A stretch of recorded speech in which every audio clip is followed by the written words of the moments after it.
Doctor BR Ambedkar మరణంలో అనుమానాలు ఉన్నాయా? ఆయనది సహజ మరణం కాదా? అంబేద్కర్ మరణంలో కుట్రకోణం ఏంటి? కారకులు ఎవరు? అనేక ఆసక్తికరమైన విషయాలపై వ్యాసకర్త, కేంద్ర సాహిత్య అకాడమీ అవార్డు గ్రహీత doctor Devaraj Maharaj edit page నుంచి ఈ వీడియోలా.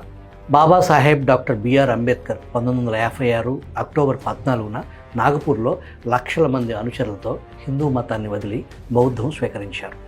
నాగపూర్ నాగజాతి ప్రజలు జీవించిన భూమి కనుక, వారంతా బౌద్ధులు కనుక తాను బౌద్ధం స్వీకరించడానికి నాగపూర్ను ఎంచుకున్నానని ఆయన ప్రకటించారు. కానీ నాగపూర్లో ఆర్ఎస్ఎస్ వారి ప్రధాన కార్యాలయం ఉంది కనుక వారి ప్రాముఖ్యత తగ్గించడానికి తాను ఆ పట్టణాన్ని ఎంచుకోలేదని వివరణ కూడా ఇచ్చారు. అయితే ఆ తర్వాత 52 రోజులకే డిసెంబర్ 6 అంబేద్కర్ కన్నుమూశారు. ఆయన మరణం వెనుక ఓ కుట్ర ఉందని, ఆయన మరణించిన నాటి నుంచి నేటి వరకు ఒక ఆరోపణ ఉంది.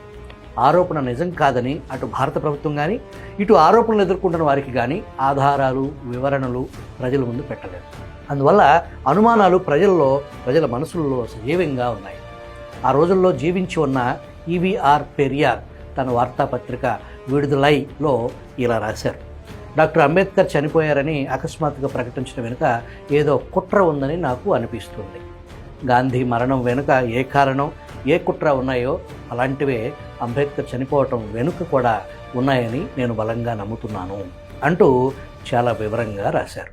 మొత్తం మీద ఆయన వెలిబుచ్చిన ఆవేదనలోని సారాంశం గాంధీ మరణానికి కారకులెవరో వారే అంబేద్కర్ మరణానికి కూడా కారకులని, అందుకు అవకాశం ఇచ్చే పలు అంశాలు కూడా చాలా బయటకు వచ్చాయి.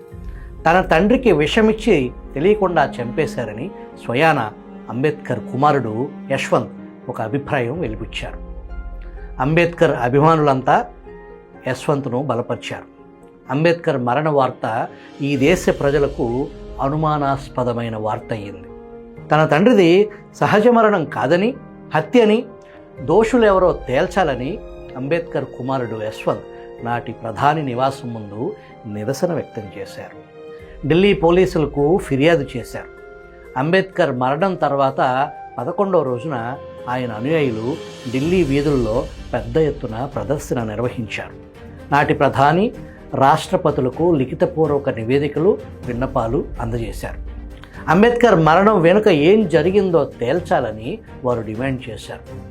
నాటి ప్రధాని నెహ్రూ స్పందించి నిజ నిర్ధారణ కమిటీ నియమించారు. భారత కమిటీ ప్రభుత్వానికి అందజేసిన రిపోర్టు ఆనాటి నుంచి ఈనాటి వరకు ప్రజల ముందు పెట్టలేదు. ఒకవేళ రహస్యాలు ఏమీ లేకపోతే అది బయట పెడితే అన్ని అనుమానాలకు తెరపడినట్లయ్యేది కదా. ఢిల్లీ పోలీస్ ఐజీ ఇచ్చిన వివరణను మాత్రం 1957 నవంబర్ 27 నాడు, అంటే దాదాపు సంవత్సరం తర్వాత, అప్పటి హోంమంత్రి గోవింద వల్లభ్ పంత్తో పార్లమెంటులో ఒక ప్రకటన చేయించారు. అంబేద్కర్ మరణం సహజమైందని ఆ ప్రకటన సారాంశం. అదొక కంటి తుడుపు ప్రకటన అని దేశ ప్రజలు ఆనాడే భావించారు. అసంతృప్తితో రగిలిపోయారు. ఆనాటి నిరసనలు నేటికి అక్కడక్కడ వెల్లువెత్తుతూనే ఉన్నాయి. వ్యాసాలు, పుస్తకాలు ప్రచురింపబడుతూనే ఉన్నాయి. అసహనం, అసంతృప్తి ఏదో రకంగా బయటపడుతూనే ఉంది. తాజాగా ఈ మధ్య 2021 జనవరి 26 నాడు నాగపూర్ ఆర్ఎస్ఎస్ ప్రధాన కార్యాలయం ముందు అంబేద్కర్ ఎలా చనిపోయారో పెద్ద ఎత్తున నిరసన ప్రదర్శన జరిగింది. జనవరి 26న ఎందుకు ఎంచుకోవాలి? ఆ తేదీన అంబేద్కర్ రచించిన భారత రాజ్యాంగం అమల్లోకి వచ్చింది కనుక. వారి పాత్ర లేకపోతే జనం వెళ్ళి వారి కార్యాలయం ముందు ఎందుకు నిరసన ప్రదర్శిస్తారు? అర్థం చేసుకోవాల్సిన విషయం. నెహ్రూ తొలి ప్రధాని అయ్యారు కాబట్టి సోషలిజానికి, వైజ్ఞానిక ప్రగతికి ఆయన ప్రాధాన్యతనిస్తూ వచ్చారు. అప్పుడు వీరి ఆటలు అంతగా సాగలేదు. అయినా వారి లక్ష్య సాధనకు వారు నిరంతరం కృషి చేస్తూనే వచ్చారు. దాని ఫలితాలు నేడు కూడా మనం చూస్తూనే ఉన్నాం. అంబేద్కర్ సహజ మరణమా లేక హత్య అనేది ఆ రోజుల్లో బయటకు రాలేదు. 67 ఏళ్ల తర్వాత, ఆధారాలన్నీ చెదిరిపోయిన తర్వాత ఇప్పుడు బయటకు వస్తుందన్న నమ్మకం కూడా లేదు. గతంలో జరిగిన కొన్ని వాస్తవాలు ఈ తరానికి తెలియజేయటం అవసరం అనిపించింది.